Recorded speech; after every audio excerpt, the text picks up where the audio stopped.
Selamat pagi, selamat siang, selamat sore, dan selamat malam. Nama saya Daniel Fernando Tobing dari Prodi Ilmu Komunikasi dengan NIM 20716500079 akan menjelaskan sedikit tentang konsep diri, persepsi, dan sensasi dalam komunikasi antar pribadi. Yang pertama, konsep diri. Konsep diri didefinisikan sebagai semua pemikiran, keyakinan, dan kepercayaan yang merupakan pengetahuan individu tentang dirinya sendiri dan mempengaruhi hubungan dengan orang lain. Konsep diri merupakan salah satu faktor yang memengaruhi interaksi komunikasi dalam masyarakat. Konsep diri terbagi menjadi dua bagian, yaitu konsep diri yang positif dan konsep diri yang negatif.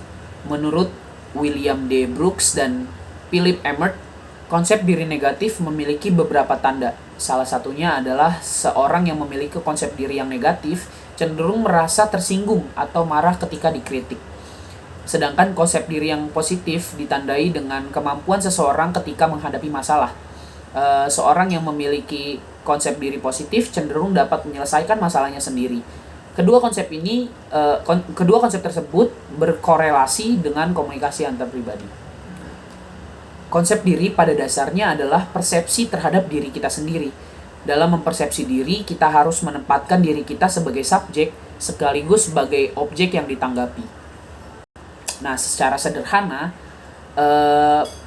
persepsi adalah proses aktif dan kreatif manusia dalam mengkonstruksi suatu gambar mengenai dunia, benda, situasi, peristiwa, dan orang lain di sekitar kita.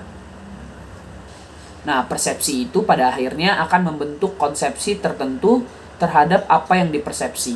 Oleh karena itu, persepsi dan konsepsi saling mempengaruhi. Jika persepsi salah, maka akan membuat konsepsi yang salah juga. Sebaliknya, jika konsepsi salah juga, maka akan membuat persepsi yang tidak benar. Dan yang terakhir ada sensasi. Sensasi adalah penerimaan stimulus melalui alat indera, sedangkan persepsi adalah penafsiran dari stimulus yang kita terima. Untuk hal-hal yang sifatnya kognitif, setiap sensasi yang diterima seseorang umumnya akan memiliki persepsi yang sama antar orang yang satu dengan yang lain. Nah, jadi konsep diri merupakan suatu unsur penting dalam setiap komunikasi. Pemahaman yang baik terhadap diri dan orang lain akan menentukan keberhasilan sebuah komunikasi.